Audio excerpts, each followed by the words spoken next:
Good morning. Welcome again to Morning Devotions. And let's go back to Jerusalem one more time. As Jesus and the apostles enter into the old city, now we're not talking about the new city, we're talking about the old walled city, the city of David. As Jesus and the apostles go in there, the apostles look at him in Mark chapter 14, beginning with verse 12. And on the first day of unleavened bread, when they sacrificed the Passover lamb, his disciples said to him, "Where will you have us go and prepare for you to eat the Passover?" Now, this was a very prepared thing. There could be no leaven present. And he sent two of his disciples and said to them, "Go into the city, and a man carrying a jar of water will meet you. Follow him, and wherever he enters, say to the master of the house, the teacher says, 'Where is my guest room where I may eat the Passover with my disciples?'" Now, you look at that and you go, "My goodness, men are always carrying water." No, not in ancient Jerusalem. Only the women carried water. The only men who carried water were part of a community called the Essenes, where we get the Qumran scrolls from. Now, the Essene community did not marry, so these were men who had taken vows of celibacy.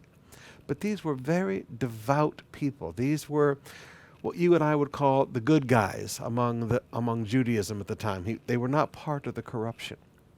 Now, one of the things I've been fascinated by all my trips to Israel is the places that Jesus never went, that we have no record that he ever went, and the places where Jesus went. You see, in Jesus' day, they had the same controversy that we have today. Only it was called liberal rabbis versus conservative rabbis. Today it's called engage the culture, or we're called old-fashioned conservatives. Jesus was a conservative rabbi. Jesus was not one of these rabbis who believed in going to the Roman Colosseums and to the games and to the theaters. Jesus did not do that. We find no record of Jesus in Sapore, which was Herod's capital. We find no record of Jesus in Tiberias. We find no record of Jesus ever going to Bethshan.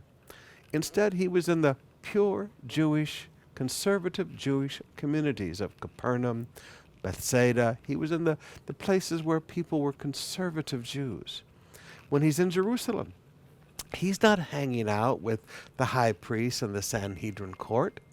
When he wants to have dinner and he wants a place of safety for the Last Supper, he doesn't go to the high fancy, the Makati, so to speak, or the BGC of Jerusalem. He goes to the Essene community. Jesus was a conservative rabbi. He was a man that did not believe in loving the world. He did not believe in participating with sin and engaging the culture. So he went to the Essene community. This is one of the things you learn as you come with us to Israel. You learn a lot about Jesus. He did not engage the culture. He came to change the culture.